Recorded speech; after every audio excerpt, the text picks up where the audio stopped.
This podcast is a quest for well-being, a quest for a meaningful life through the exploration of fundamental truth. Enlightening ideas, insights on physical, mental, and spiritual health. The inspiration is love. The aspiration is to awaken new ways of thinking that can lead us to a new way of being well. Welcome to Body, Mind, and Soul Healing Conversations.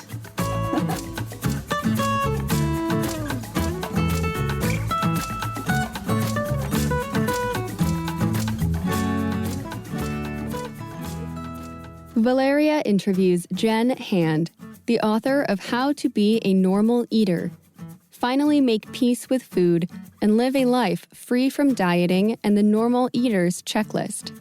There is a path to learn how to be one of those normal eaters, and Jenn's work shows us how to get there. Jenn Hand, who has inspired thousands of women through her blog and podcast, outlines how to overcome binge eating, how to find freedom from dieting, and how to, finally, make peace with food. With practical and actionable steps, she offers personal stories, simple strategies, and reassuring words to help you end the diet binge cycle forever. Jenn Hand is a certified nutritionist, food freedom and body image coach, and founder of JennHand.com. She helps women transform their relationship with food, fall in love with their bodies, and become one of those normal eaters. Here is the interview with Jenn Hand. In your own words, who is Jenn Hand? Jenn Hand is a multi-passionate creative whose sole purpose is to leave an impact on the world. Simple and profound. Thank you. Before we talk about some of the topics in your book, How to Be a Normal Eater, Finally Make Peace with Food and Live a Life Free from Dieting, and also the Normal Dieter's Checklist, I have these warm-up questions here, as I mentioned earlier. The first one for you had to be this one. What does it mean to be a human? I think being a human in this time and space means that we're in both the joy and the confusion and in the laughter and the pain, in the dichotomy of all of the human emotions and the human experience. And I think a lot of times we can get caught up in only wanting the quote unquote good things and good feelings. And to me, what I've learned is that as a human, we are here to experience both as part of our spiritual path. How wonderful. Yes. So with that in mind, I will ask you this other question here. At this time, what do you think is the world's greatest need, or perhaps greatest healing need? I would say the need for waking up. And by that, I mean moving beyond the limited scope of our minds or our beliefs or the ego, and really waking up to our purpose, our calling, our presence, our spiritual selves. And just through my own personal work on this food path, and in finding and cultivating my own spiritual side, it's been such a life-changing experience that I'm a different person. And I think as we're here in this time and space, that it's the need for waking up to who we really are is the biggest call. What do you think is the purpose, or the ultimate purpose of the human experience? So this is an interesting question, because I think for so long I thought I had to find my purpose. And Eckhart Tolle opened my eyes. He writes The Power of Now, opened my eyes to our primary purpose is to sort of be present, is presence and the joyous being within ourselves, like that, like finding and getting in touch with that is our primary purpose. And I think as a human, it's easy to forget, like, no, I need a purpose, I need a calling. And I think it's amazing to have that external purpose of helping people in third world countries or being a nurse or whatever we're called to do. And also to remember that really our purpose is to get in touch with who we really are and to live in that way with that connection. How wonderful. Yeah, I hear that a lot. The power of the present moment, the power of now, as he Eckhart Tolle says. So I'm wondering, what is it about the present moment? What do we find here?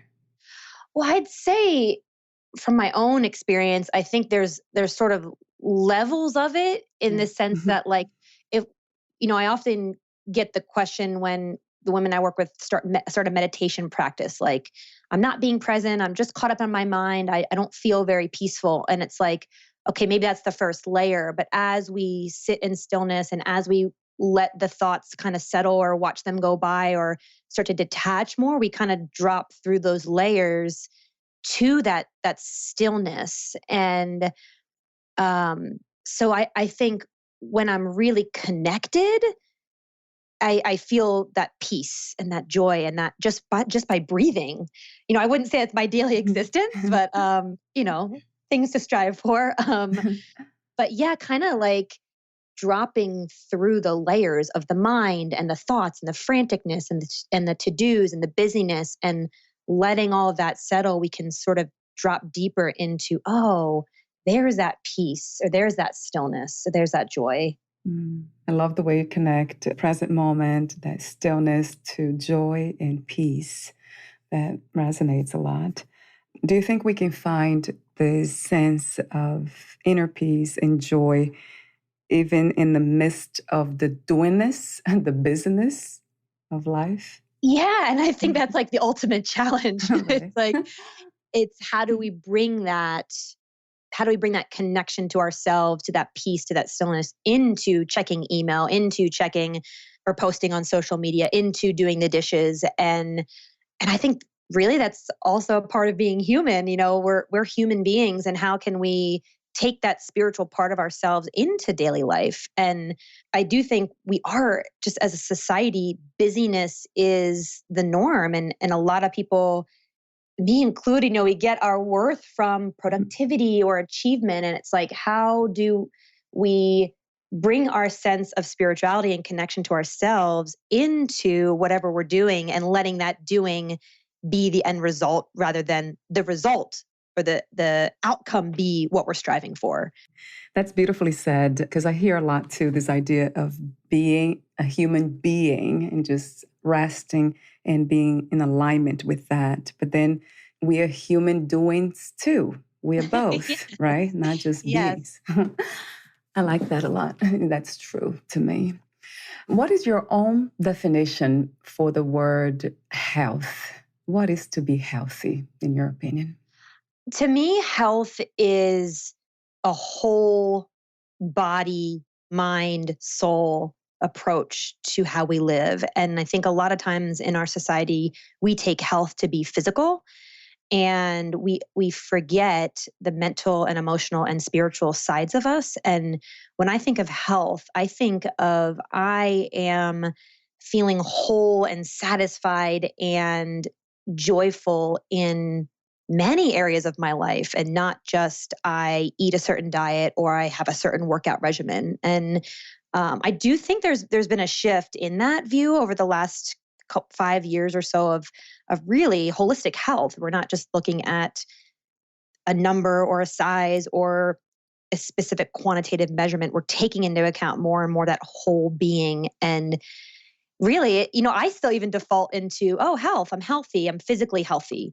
And then I kind of take a breath and say, oh, am I also emotionally healthy? How's my mindset? How is my spiritual connection? So definitely that sort of full body approach. I love that too. I love your wisdom, Jen. Oh, thank you. What do you love most about being a woman? Interestingly, The thing I love the most is actually the part of me I resisted the most, which is my emotional complexity. And I think that's part of why I developed a lot of eating struggles, is because I stuffed my emotions and didn't know how to deal with the complexity that I felt and the sensitivity that I felt in my emotional realm. And so now that I've done a lot of work and continue to do work around emotions, it's like I feel like it's my superpower. I get to feel these things. I get to hear my soul whispering via emotions that yes or no.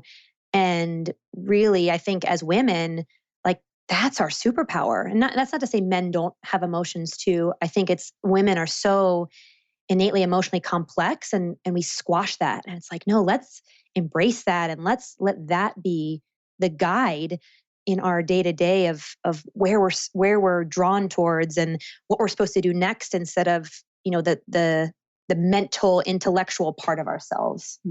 I love this idea of self-love and self-acceptance. That made me think about these components. And my other question about being a woman is, what is the most challenging aspect about being a woman?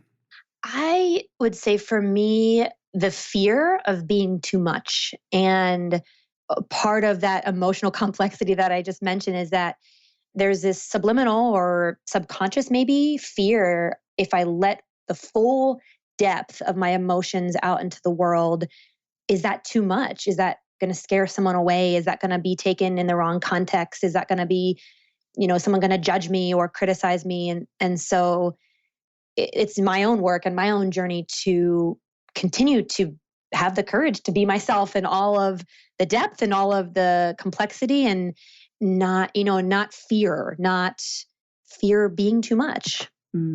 Yes, a million times to that one. Yes, the confidence of being yourself, right, without fear. What is the meaning of freedom to you? What is to be free? So, if you had asked me this 10 years ago, I would have solely related it to food, because I had yearned for that so much, like the freedom. I just want to feel free around food. And now, to me, it means freedom, I guess, on all levels. And if I had to distill it down to one sentence, I would say freedom to express my soul. And then sort of under that umbrella would be, yes, food freedom and body trust and financial freedom and all of the things that we yearn for. But I think, and going deep down to like the core sentence would be the freedom to express who I am and my soul in this lifetime as a human. What is love to you, Jenn? Love would be an inner feeling for me. And I know that's probably counterintuitive to what a lot of people say, but falling in love, or you're in love with your work. But really, I think, can we feel that love from within? And can we feel love for ourselves, for our family, for our world, for, fill in the blank with whatever it is. But a lot of times we grow up thinking it's conditional, like you do this and I'll love you. Or we learn that, I'm supposed to behave like this and you'll love me. But to me, like real love is internal. And it's that feeling of connection to, tapping into that heart center and being like, oh, there's where that love comes from. It comes from within me. And then that radiates out to the person we're with, or the work that we're doing, or the client that we're serving, or whatever. And that made me think about this question that I often ask about unconditional self-love.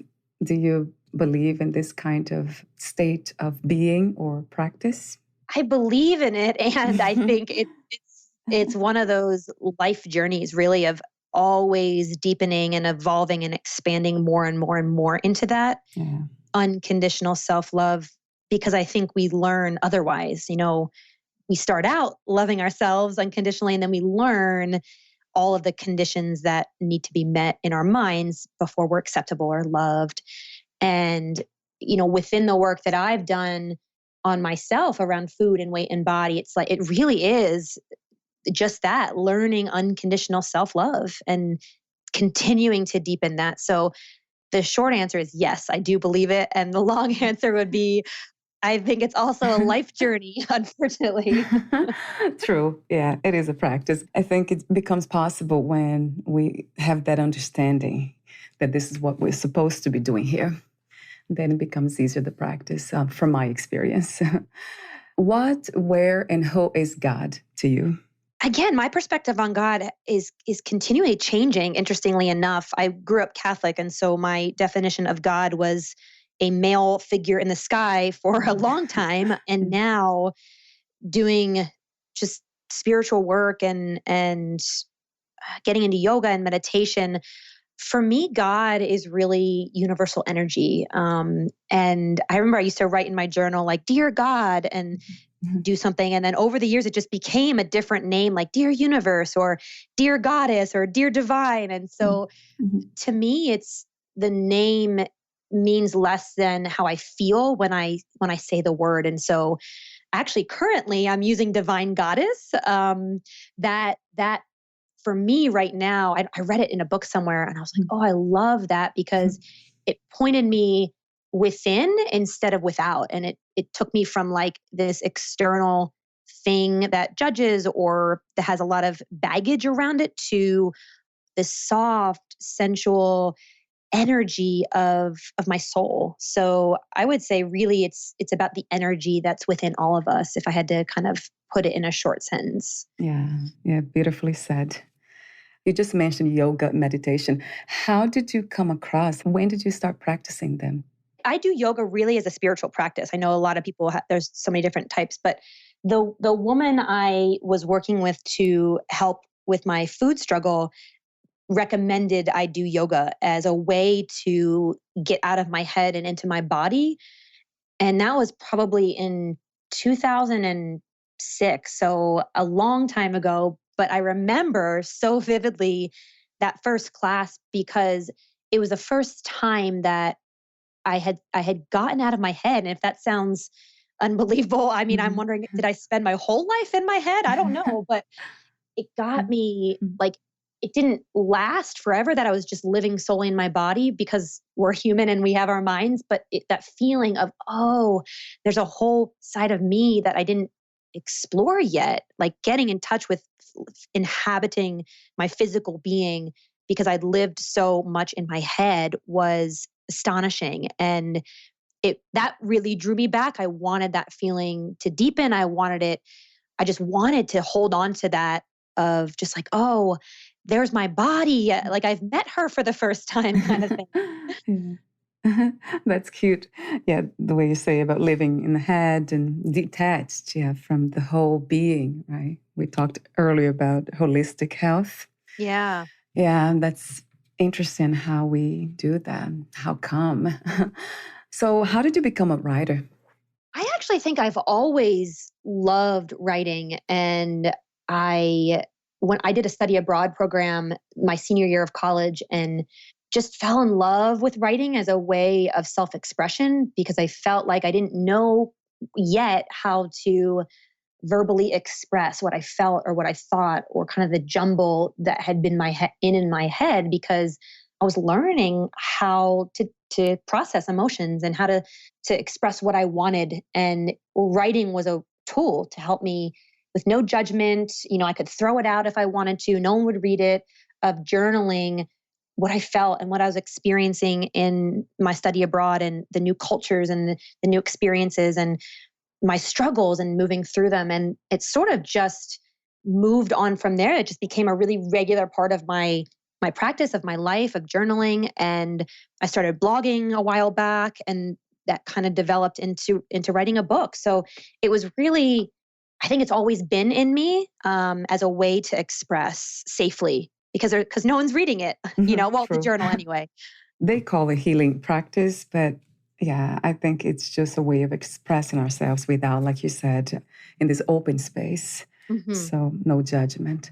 Talk to me about the intention of writing your book, How to Be a Normal Eater. Honestly, my intention was it was for me. Like I wrote that book because I felt like I needed to get it out. Like I needed to birth that into the world. And that was the primary intention. Like I couldn't, it was like I couldn't continue without writing this. It was just almost like a calling to express this, to share my story. And the secondary intention was to give women who were struggling a tangible physical thing that they could keep in their purse or their nightstand to help them in moments of darkness and give them hope and just give them that light. And because for me and my struggles, books were so like a lifeline for me. I kept them in my purse and on my nightstand just to like, if I was struggling or just thought I was, losing it or wanting to give up, I would reread a chapter or an excerpt, and it really, really helped me. So that was kind of the secondary component to it. And before I ask you, what is a normal eater? Let me ask you this other question. Why did you choose to become a nutritionist? So I originally wanted to be a nutritionist because I wanted to help people with food. And as I sort of studied and just lived my own struggle and experience and got help and moved through the process, I realized, oh, wait, it's not just food. And we all know really, okay, vegetables over cookies or whole grains over white bread. And it's like, how can we go beyond that? And so it sort of started as the goal to help people with food. And then that morphed over the years into the deeper work, the work that goes deeper than the food into uncovering why, why are we binge eating? Why are we eating when we're bored or overwhelmed or stressed? And looking at the depth of why are we really struggling? Not just give me a food plan, but like let's look at what's really going on. And this is where the work really is, or the truth, Yeah. let's say. Before we talk about the normal eater's checklist, please answer that question. What is to be a normal eater?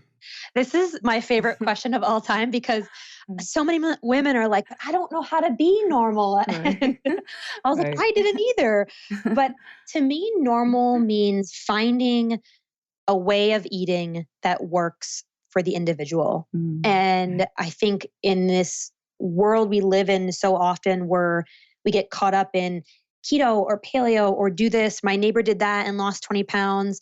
And like, this is the way of eating that works and I'm going to do it. And it's like, but what if it doesn't work for us? What if it doesn't work because our body's different or because our metabolism's different, because we don't like the food that's on that plan. And so it's a lot of unlearning what we've been taught around, especially if we've been in the diet world, about what's good and what's quote unquote bad and what we should and shouldn't do, and really getting in touch with our own intuition, our own knowing of, oh, this works for me or that works for me, and experiencing it within our bodies and not having a mental conclusion around, oh, that's what works for me. It's like a deeper knowing of, okay, this is the way of eating that works for me. And I can listen to my body and hear her and change and evolve as she changes and evolves. So that's kind of the long answer, I guess. Yeah, it makes so much sense. Listening to our bodies, taking responsibility first for our own happiness and health, and then doing the work of listening and unlearning. I love that idea. This can be applied to life itself. Yes. That's for sure.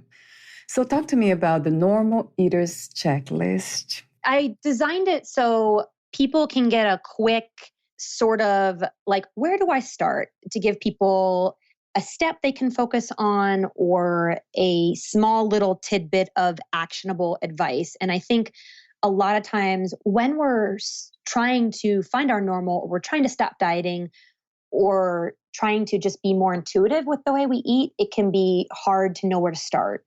And so I designed it really as a way to give people a few steps they can take, a few actionable strategies they can move towards. And one of the biggest things I hear, and this was true for me also, is that, well, how do we, like, if we're okay, let's say we've spent our whole life dieting. Like I spent my whole life as long as I could remember dieting or binging. So I was either trying to be on a plan or I went off and I was binging. And it was like, to me, that was normal. I didn't know there was another way. I didn't know there were people who just ate breakfast, lunch, and dinner and a snack and moved on with their day. So it was like, okay, how do we get from there, from this place we're at? And it's often too big of a jump. It's like, oh, that's so far from where I am that I don't even know what to do. And so giving people some actionable things that they can do. Yeah, and it's very clear the way you outline all the items.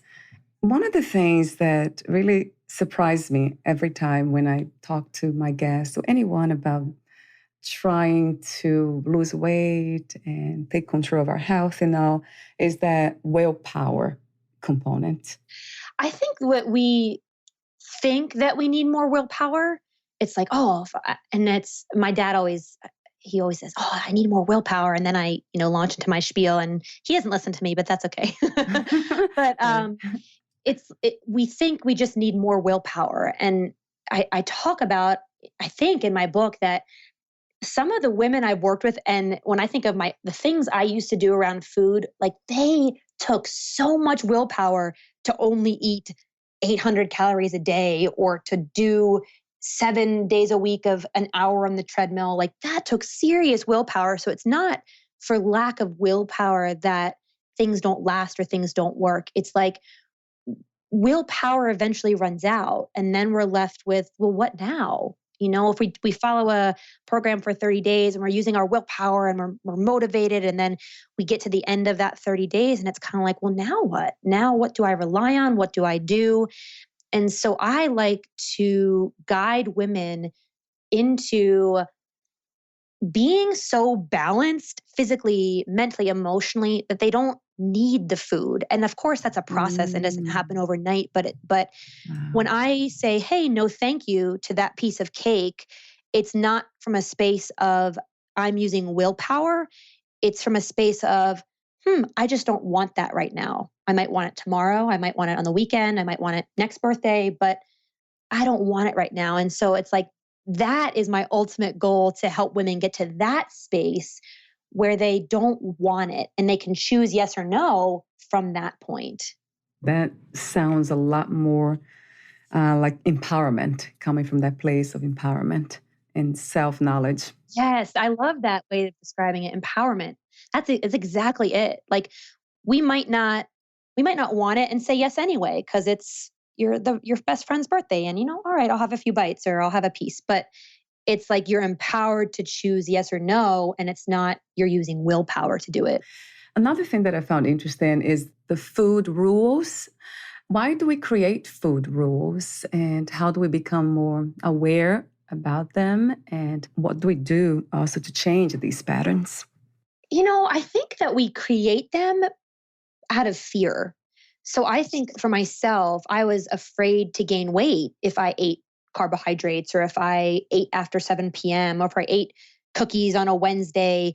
So it was sort of like out of fear of losing control, I developed these rules. And I think in society, we also kind of learn, oh, this is good or bad, or we should or shouldn't have this. And so we internalize that and create these rules around, if I do that, I'm going to spiral out of control or I'm going to gain weight. And so a part of the work is not to break them all at once and be like, right, I'm not doing any of those rules. It's to take a couple or one and to say, how can I soften this a little bit? How can I move beyond my comfort zone to gain the confidence and experience around it, to know that I don't have to follow that, instead of mentally telling ourselves we don't need to follow that. So an example would be, one of my biggest ones was no desserts during the week.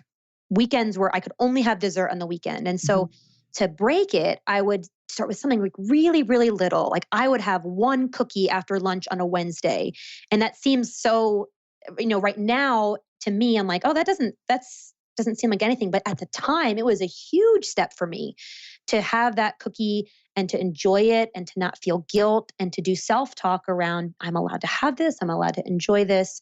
And then after realizing, I was okay, I could have that cookie, it started to soften that black and white view of I can't have desserts during the week. I love this idea though. No rules, no scales too. You talk about that, let go of the scale. And You also talk about diets. That's a big one. It's interesting because I think we were brought up to think if we want to lose weight, we go on a diet. And Yeah. it's like in my lifetime, I hope I see just a whole paradigm shift around the in the diet industry of not that we're doing this to get a result, but that we're totally changing how we relate to food. Because I mean, food is so much more than right. Just eat salads every day, or just eat grilled chicken and broccoli every night. We're complex, and so our relationship to food is complex. Another subject that's interesting, intuitive eating, and eating the same foods every single day. What would you say to someone like myself? I eat the same breakfast every day, the same one. I don't feel a need to search for something else. I would say if you're feeling satisfied and content with that choice, then I think it's listening to your intuition. And it's funny because I think Mhm. breakfast is a hard one because there's Mhm. not, I mean, there's not a world of a million breakfasts that we usually eat. It's like we True. usually eat a couple things. And Uh-huh. so when we're like, oh, what do I want for breakfast? It's, one of a few things. Um, and so I also think it's our tastes evolve. So what I eat for breakfast in the summer is maybe different than the winter, or as my body changes, my tastes just change, or I get bored, or I don't like that anymore. I want variety. So it's like I think that intuition is you always kind of check in and say, "Hey, is this what I want?" And if it's a yes, then yes, that's what you want, kind of thing. Yeah, I like this way of the measurement you just spoke about feeling satisfied and happy with whatever your choice is. That means we are listening to the intuition. Yeah, that resonates. And it is very much the case. I was just wondering, it almost seems like a programming by eating the same thing every day. But I do change for dinner. I just eat twice a day. So for dinner, I change, then I'm more open to whatever. Yeah. And I think really it is satisfaction. Like, Mm. what if that was our new measurement? Are we Yeah, satisfied instead of I had right. X calories or how many macros? It's like, oh, satisfaction is how we're measuring it. Yeah, it is a much more natural way to do it. What is to be successful to you these days? I have actually really worked on this one the last, I'd say, year of redefining success from financial, because is what I sort of grew up with is, success is financial. If you're making a lot of money, you're successful, to that satisfaction. Am I satisfied in my work? Mm. Am I happy? Do I feel like I'm doing what I came here to do? And, and including that financial piece. So, I'm still working on that, just trying to uncondition myself. But yeah, it is something that is morphing and changing for me, especially within this last year. What is another word for healing? I would say becoming, well, no, not becoming. I would say unlearning. I Mm. think a lot of healing is like unlearning it, what we were taught around something, a specific topic, or how we're supposed to be, or what we have to look like. And when I think of my own healing journey, it really was like an unlearning and a becoming more of me, although that's not one word. It's beautifully fine. And it's so true. I love your wisdom. Yes. If you knew you would die soon, meaning losing the body, would you make any change in your life or do anything differently? I think I would probably go live in Europe for a year. And Mhm. my husband and I have talked about doing that. And he has a very traditional job. And so right now it's not yet possible. But if I knew my time was limited, I'd be like, next week we're going to Europe. Right? That sounds good to me. Very good. And my last question, what are three things about life you know for sure as of now? The first is the heart is never wrong, even if we don't rationally understand it at the time.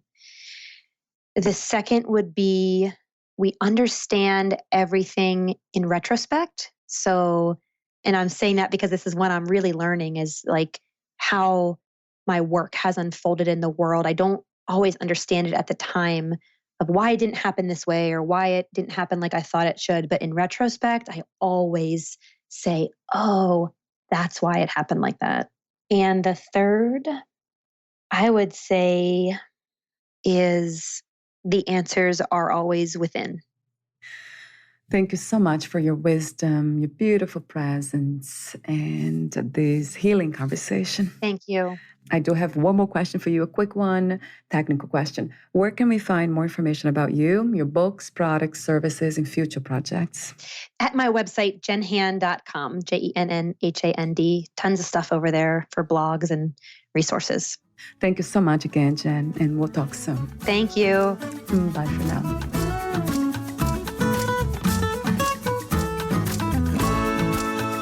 Thank you for listening. To learn more about Jenn Hand and her work, please visit jennhand.com.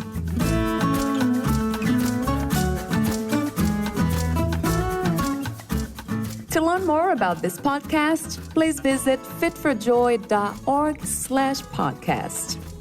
I want to thank the Patreon members, Lawrence McGrath, Mark Basden, Terry Clayton, and Aidan Vickrock.